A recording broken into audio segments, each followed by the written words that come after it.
O meu avô, ele sempre trabalhou com uma retífica, uma reparação.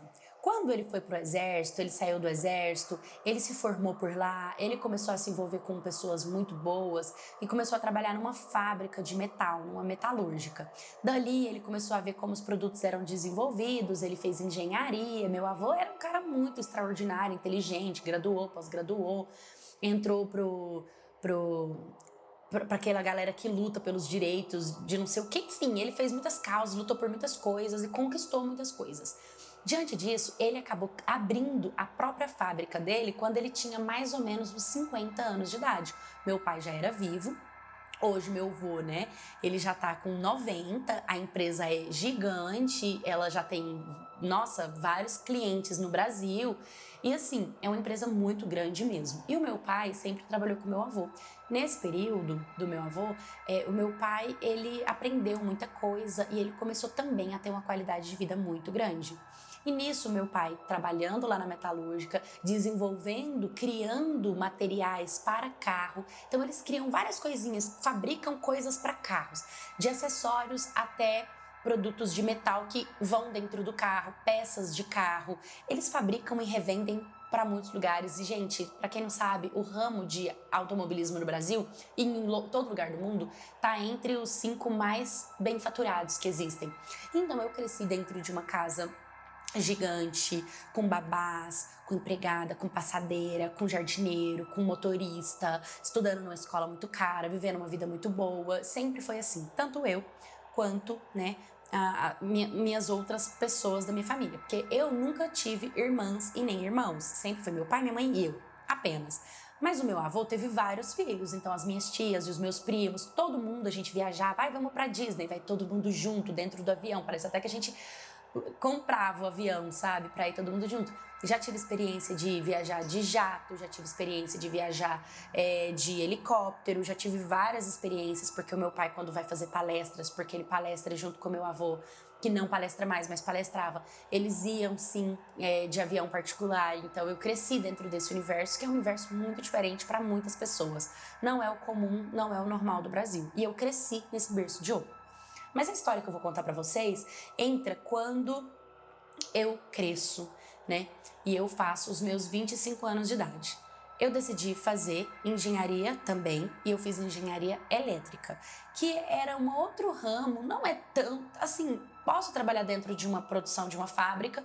Eu ia para a fábrica com meu pai quando eu era criança, com a minha mãe, para passear, mas ficava muito ali na parte da administração, nunca foi pro descer e ver. E quando eu fui crescendo e fui pegando autoridade, né, foi ficando um pouco mais madura, eu pedia pro meu pai para dar uma volta comigo na fábrica, me explicar os processos, e cada história que o meu pai contava de como aquilo era formado, de como às vezes um plástico é derretido para fazer um objeto, como a máquina costura uma peça, como que aquilo me enchia os olhos. Então eu cresci dentro desse universo, e quando eu me tornei adulta, eu quis trabalhar com isso, porque era uma coisa que me enchia os olhos.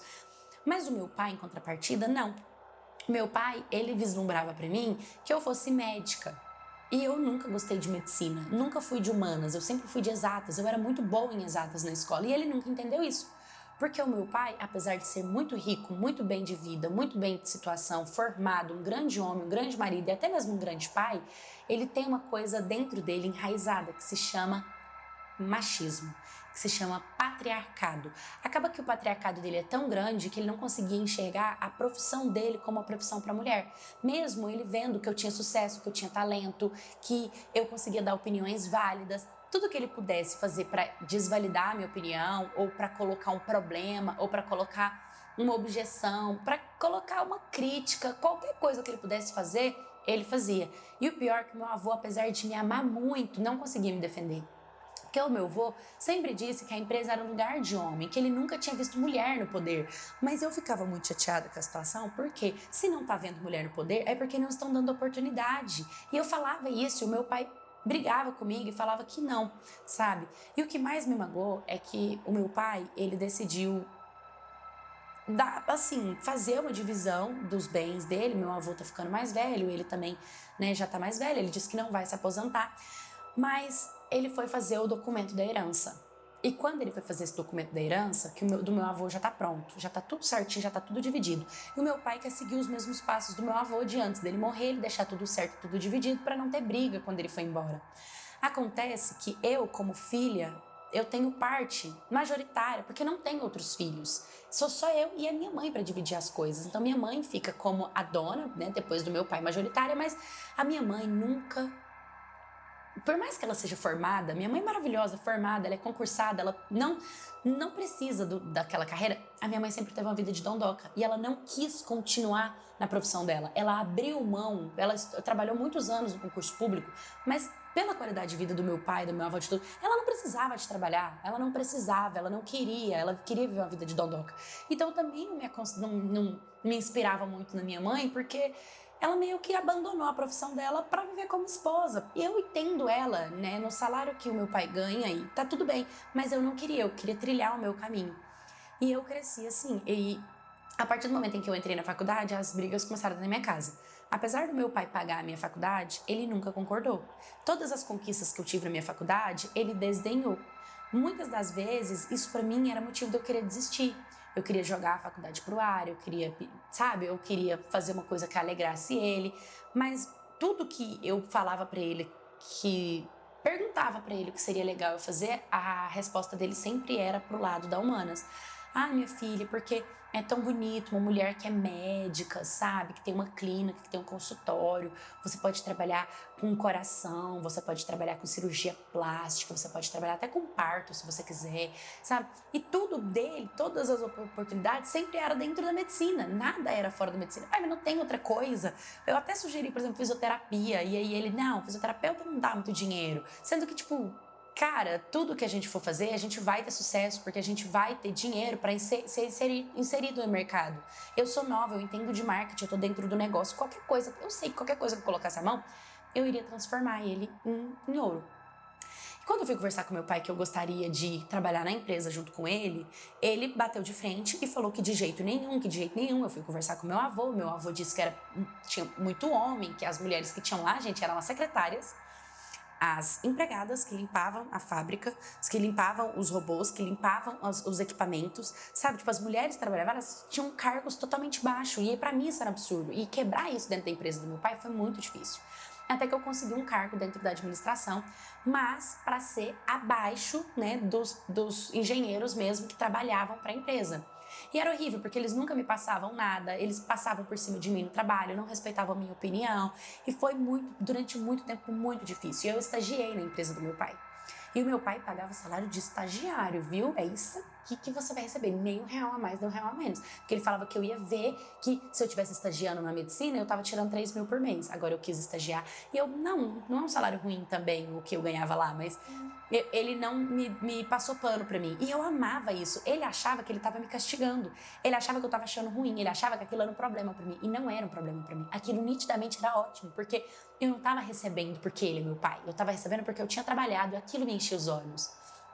Até que um dia, o meu pai, ele recebeu um diagnóstico na coluna dele. Ele ia ter que fazer uma cirurgia. Ele tava com hérnia de disco, com 3 hérnias de disco nas costas. Ele não podia estar com a rotina que ele tava muito pesada. E ele teve que se ausentar por um período da empresa, sabe? Pra poder se tratar. E eu, claro, né, fui lá e fui tomar frente. Fui tomar partido e tudo, e virou um caos, porque os homens não conseguiam me respeitar, os homens não conseguiam me escutar, eles ligavam pro meu pai, né, não atendia, porque meu pai tava no meio de um processo de cura, então ele falava, eu vou voltar e tudo vai se resolver, só não dá moral pra ela. Meu pai falar pra não me dar moral, até hoje ainda dói a garganta pensar nisso, porque eu sempre fui muito boa, sabe? Eu me formei certinho, eu tô estudando, fiz muitas coisas na vida. Até que um dia eu fui conversar com meu pai sobre isso. Eu fui falar pra ele, pai, por que o senhor não deixa eu entrar na empresa? Por que o senhor não deixa eu colocar minhas ideias, né, minha cabeça? Eu tô mais atualizada no mundo da modernidade. Tem várias coisas que eu vejo que dá pra prosperar dentro da empresa. E ele falou assim pra mim, minha filha, existe uma lei que diz que a primeira geração constrói, a segunda geração mantém, já a terceira geração destrói. E você é a terceira geração. Você é mulher. Então são 2 fatores de risco para a empresa. Eu falei, pai, eu não vou destruir isso, são pessoas sem cabeça, pessoas que você deixaria na mão de uma pessoa que nem quis se formar nisso, né? Eu não, eu quero só marcar a empresa e tal. E a gente teve aquela briga, aquele bate-boca, né? E eu comecei a jogar na cara dele que ele nunca foi feliz com a minha profissão, ele disse que realmente não era o que ele queria pra mim e tal. E aí no meio das brigas eu falando pra ele sobre trabalho, que eu não queria ser como a mamãe e eu queria ser como ele, que eu achava muito ruim ele não tá me vendo com esses olhos. Ele disse que eu nunca ia conseguir ser como ele, primeiro porque eu não era homem. Ele tá certo. Eu nunca vou conseguir ser como ele. Talvez melhor, mas como ele, não. Até porque eu jamais trataria uma mulher como ele estava tratando. E eu sou filha, sabe? Mas o que mais me cortou com as palavras foi quando ele disse assim, você quer a herança da empresa, da metalúrgica? Casa. Se você arrumar um marido, aí eu te passo a minha parte da empresa. E isso pra mim foi como se ele tivesse me bloqueado. É como se ele tivesse me bloqueado. Porque a partir do momento em que eu tivesse que arrumar um marido para poder ter a herança que me pertencia por direito, sendo que eu nem estava pedindo herança, eu estava pedindo só um cargo dentro da empresa, até porque eu não quero que meu pai morra, não agora, mas poxa, isso era muita maldade dele comigo, sabe? Ele me via realmente como uma pessoa incapaz por ser mulher. Resumo da ópera. Depois que ele me falou isso, eu comecei a expelir todos os homens que tinha de chance, porque eu comecei a olhar para o homem como o herdeiro da minha herança, da minha fortuna. Então todo homem que eu conhecia não era digno. E, gente, eu conhecia homens milionários, homens riquíssimos que não precisavam de fato da minha herança. Mas eu saber que para eu ter um cargo, um reconhecimento ou até receber aquilo que é meu, eu tinha que ser casada e dependia de um homem, me fez ter uma distância muito grande de homens. Resumindo, hoje eu tenho um cargo dentro da empresa, ainda não tenho reconhecimento. Meu avô, graças a Deus, e o meu pai também estão vivos. Meu pai não assinou ainda a herança. Na cabecinha dele, eu não vou conseguir administrar a empresa. Eu ainda não tenho voz dentro dessa empresa. Eu ainda não construí aquilo que eu quero. Eu ainda não apliquei aquilo que eu quero. E essa história é uma história que não vai ter um final. Não como eu gostaria que tivesse. Eu gostaria de estar contando aqui que eu sou dona, proprietária, que eu fiz a empresa lucrar R$1 bilhão, porque eu sei que eu tenho potencial.